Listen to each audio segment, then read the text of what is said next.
Salut les coureurs, salut les triathlètes. Je pars faire ma deuxième séance de rééducation. Je pense que je vais marcher 5 minutes en vous faisant cette petite vidéo. Puis ensuite, je vais me mettre à trottiner 3-4 minutes. Puis j'alternerai marche ou course. Alors, cette vidéo, elle m'est inspirée comme d'habitude par une conversation là sur WhatsApp que j'ai eue avec une de mes coureuses. Je vous explique le contexte. Donc, c'est une nouvelle coureuse que je viens de prendre en coaching. Et c'est une parfaite débutante. Alors je prends très rarement des débutants, voire même, je vais être clair, quasiment jamais. Mais là, elle m'a donné envie de l'aider à accomplir son challenge. Et donc j'ai décidé que j'allais m'occuper de sa préparation. Ce qui est bien, c'est qu'elle commence à peine à courir donc maintenant. Et qu'elle a un objectif à long terme, le Marseille-Cassis 2026. On a donc plus d'un an pour préparer cet objectif-là. Et ça me paraît très réaliste et très raisonnable pour faire quelque chose de très correct. Donc, comme je vous le disais, c'est quelqu'un qui débute complètement, qui n'a jamais couru de sa vie et qui s'est lancé ce défi de participer à Marseille-Cassis en 2026. Moi, je trouve ça très bien. L'objectif, il est à long terme. On a le temps de faire les choses correctement, de mettre en route, de vérifier ce qu'on peut faire, etc., etc. Ce matin, je reçois un message sur WhatsApp où elle me dit « Michel, moi, j'aime vraiment relever des défis et donc je veux faire Marseille-Cassis en 2026 en 1h45. » J'ai pas pu m'empêcher de sourire parce qu'1h45, pour tous ceux qui courent, vous savez que c'est en gros 5 minutes au kilomètre sur Marseille-Cassis et que c'est loin d'être évident, qu'il faut courir le 10 bornes en 47 minutes, etc., etc. Et je me suis rendu compte, en fait, qu'elle avait mélangé deux choses. J'ai envie de relever un défi et j'ai envie de réaliser une performance. Relever un défi, c'est à la portée de tout le monde, quelle que soit la distance. Vous avez envie de courir un marathon, même si vous n'avez jamais couru, même si vous êtes en surpoids et que vous vous donnez le temps. Mais moi, je suis sûr à 100% que si vous êtes vraiment motivé et discipliné, vous allez y arriver. Par contre, une performance, ça ne peut pas être un défi. Pourquoi? Parce que la performance, elle dépend de votre potentiel. Et malheureusement, le potentiel, il est ce qu'il est. On peut s'améliorer, on peut progresser, mais on ne peut pas transformer une Clio en Ferrari. Donc on ne peut jamais, quand on n'a pas d'expérience, quand on est débutant, mettre des chronos en face de ces défis.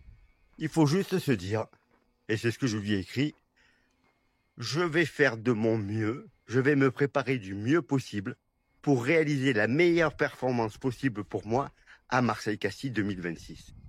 Est-ce qu'elle pourra faire 1h45? Mais je n'ai pas la moindre idée. Comme je lui écrivais également, peut-être qu'elle ne fera jamais moins de 2 heures de toute sa vie, ou peut-être qu'elle courra le Marseille-Cassis en 1h30 dans quelques temps. On n'en a pas la moindre idée pour le moment. On n'a même pas fait de test. On ne sait absolument pas son potentiel et elle n'a jamais couru plus que des petits footings en endurance fondamentale en discutant avec des copines. Donc maintenant, le défi 2026 Marseille-Cassis, bien sûr qu'il est validé. Au niveau du chrono, je lui ai écrit en lui disant, on va oublier tout ce qui est chrono pour le moment. On va mettre tout en place, on va te tester régulièrement. Et une fois qu'on aura fait ça, on pourra commencer à parler chrono. On pourra commencer à dire, ton potentiel, il se situe à ce chrono-là. Tu es débutante, on commence à courir. On va tout faire pour s'en rapprocher. Ça ne sera pas évident dès le premier coup. Tu vas faire des progrès en plus au cours de la préparation. Donc l'objectif final pourra être différent de celui qu'il était au départ.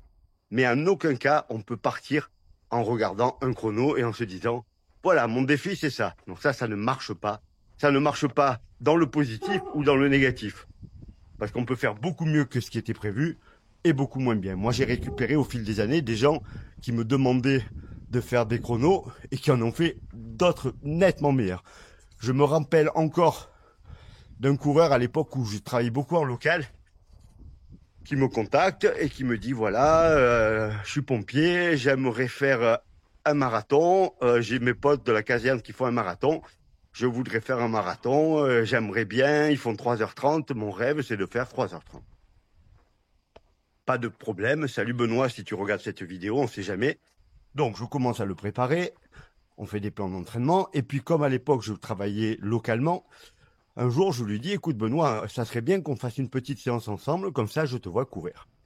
Et moi j'ai l'habitude, vous avez vu 100 fois les vidéos où je cours sur la piste cyclable entre Traits et Méreuil, pour ceux qui sont de la région. Et on part courir, on commence à trottiner, 11 km/h. Benoît, il est athlétique, assez musclé, grand, belle foulée, dynamique, etc. Benoît, je lui avais préparé une séance. Si mes souvenirs sont bons, c'était de l'allure marathon, justement. Donc à 12 km/h pour lui. On fait sa petite séance, on commence à faire sa séance et je me rends compte que Benoît, il est d'une facilité à son allure marathon théorique. Parce qu'on n'avait pas fait de test, on n'avait rien fait. Que je me dis, il y a quand même un truc bizarre. Je lui dis, écoute Benoît, on va faire différemment, on va pas faire la séance qui était prévue. On va courir un peu plus vite. Et donc on accélère.